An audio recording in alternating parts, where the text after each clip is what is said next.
Have you ever wanted to hear a U.S. Senator read You Green Eggs and Ham by Dr. Seuss on C-SPAN? Well, you're in luck.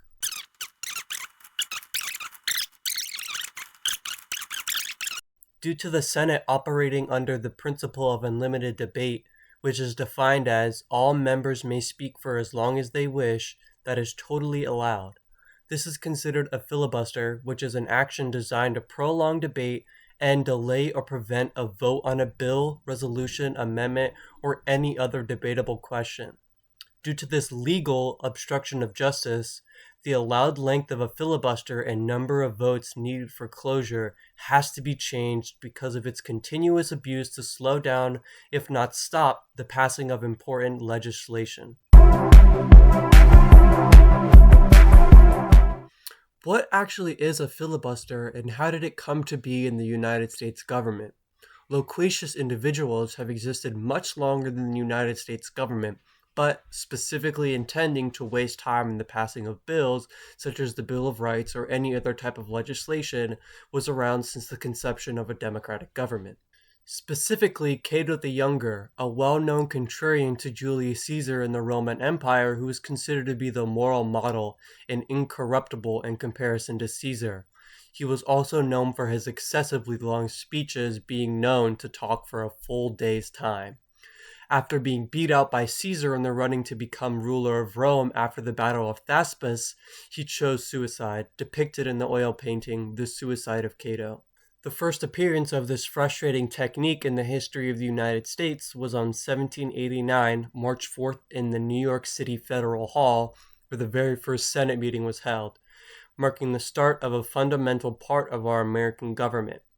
Later that day, Philadelphia Senator William McClay wrote a journal entry about some Virginian senators stating, "The design of Virginians was to talk away the time so that we could not get the bill passed."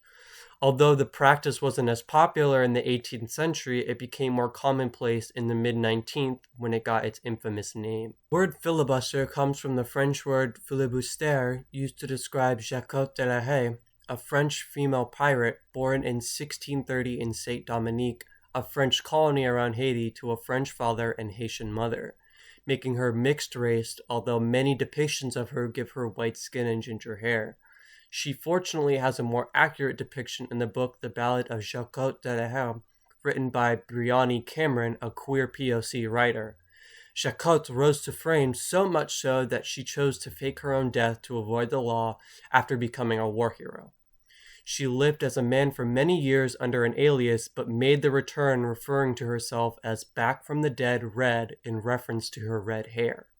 The next key filibuster appearance in history was in 1855 when William Walker, an American filibuster/pirate, wanted power. He chose to go on a filibustering expedition to Nicaragua in an attempt to take control and become president, telling other filibusters that once he became president, they would receive money and land in exchange for their help.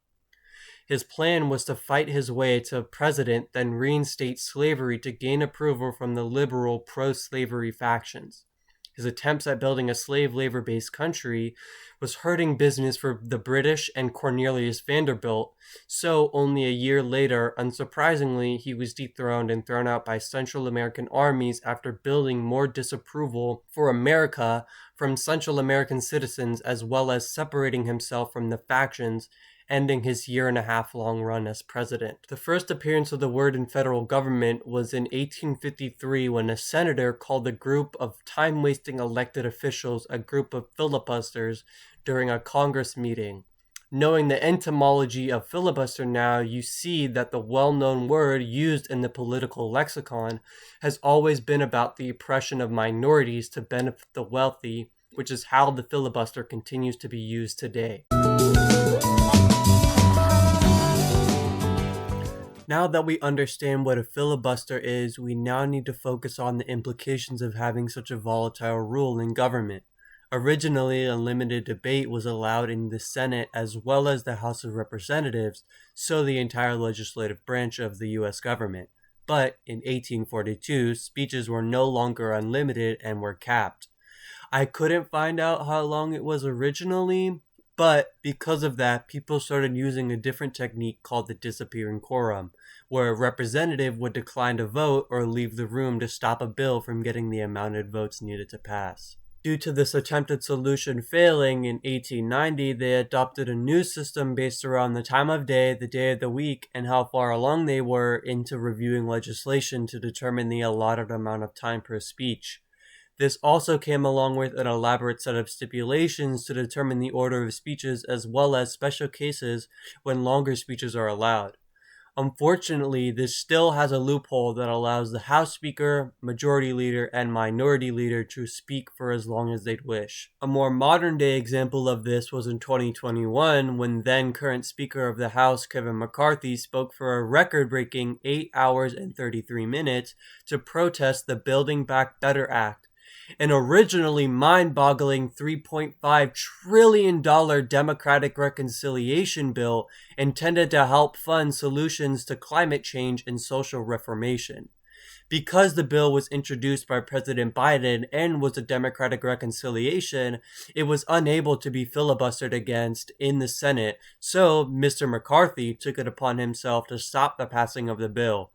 Due to the filibuster that occurred, the price was lowered to around $2.2 trillion and then it was passed. The House seems to have a better system designed to limit the amount of filibustering that takes place, which is a healthy balance due to the intended purpose is for the minority to still have at least some amount of decision-making power.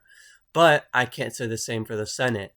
The Senate's first attempt at finding a solution was in 1841, when passing the bill pertaining to the establishment of the national bank had been prolonged due to filibustering. This caused Whig Senator Henry Clay to threaten a change of the Senate's rules to limit debate, the first step towards handling this untamable beast. As time went on and filibusters became more prevalent, pressure grew. President Woodrow Wilson urged the Senate to adopt a rule limiting debate. And so, after 128 years of unlimited debate, in 1917, Senate Rule 22 was implemented, allowing the Senate to invoke closure and limit debate with a 2/3 vote. But it would never be that simple now, would it?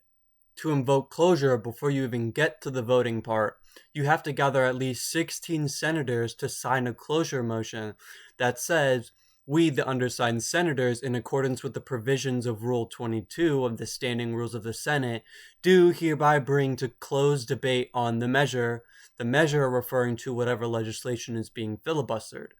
Then, you have to wait till the very next day for the voting part, where you need 66 out of 100 votes in agreement with the motion. Then, finally, that person legally has to shut up. The first time closure was invoked was in 1919 during debate on the Treaty of Versailles. Unfortunately, the treaty didn't pass in the Senate. Before attempting to lower the number of votes needed for closure, in 1972, the two-track system was put in place by Majority Leader Mike Mansfield and Majority Whip Robert Byrd. This system works by having more than one piece of legislation under consideration at once, so if there's a filibuster occurring, then they can vote to switch from one of the other pieces to review in an attempt to postpone the filibustering. The next rule change was in 1975 when the number of votes needed to invoke closure was changed from 2/3 to 3/5, lowering the number of votes needed by 7. This is the basic history of filibusters and closures that you'll need to understand the rest of the video. The ways unlimited debate has been used are quite extraordinary and ridiculous at times, and I'd like to touch on some specific examples to help paint a better picture. In 1954, Senator James Strom Thurmond became the first write-in candidate to be elected. 3 years later, he stood and talked for 24 hours and 18 minutes, making that the longest single speech ever in the history of the Senate. Pretty crazy if I do say so myself, but unfortunately this isn't all good, particularly because this was a protest against the 1957 Civil Rights Act, a very noteworthy milestone in our country's history, and to think that someone was so racist they stood for over 24 hours to keep our country segregated. This was not the last record James went on to break before his death in 2003. He's the only senator to turn 100 years old while still in office. In my eyes, all of this just shows how much a term limit is necessary. a man whose policies the public loves enough to write his name in as a candidate who protested more than 24 hours to keep our country segregated, was allowed to be in office long enough to turn 100 years old, tells an interesting story. Now that I've talked about the bad cases of filibusters, now onto the good. On March 3rd, 1917, during the 64th Congress, the progressive senator Robert M. Lafayette used the last 26 hours to try and stop the involvement of the US in the First World War. He had been warning everybody since 1910 that intervention in foreign affairs only benefited the rich, and the purpose was only to protect capital. This particular speech was against arming merchant ships and an attempt to try and get people to vote against the war declaration. But once they inevitably voted to sign the declaration of war, Robert didn't stop. He continued to protect citizens' civil liberties by opposing the draft, calling for large corporations to pay for the incoming war because they're the ones benefiting from this all. This was not well received. His expulsion from the Senate for treason was demanded by pro-war factions. Due to this demand, there was an investigation conducted by an investigative committee where he was found innocent and exonerated. Although many different labor groups who he had fought for over the years wanted him to run for president, he unfortunately declined. After his death in office, his son carried on his work by filling his seat in the Senate and continued to fight for workers' rights. His speech feels like what the Founding Fathers intended unlimited debate to be used for. The end. Oh yeah, and one more thing. That was never plugged in.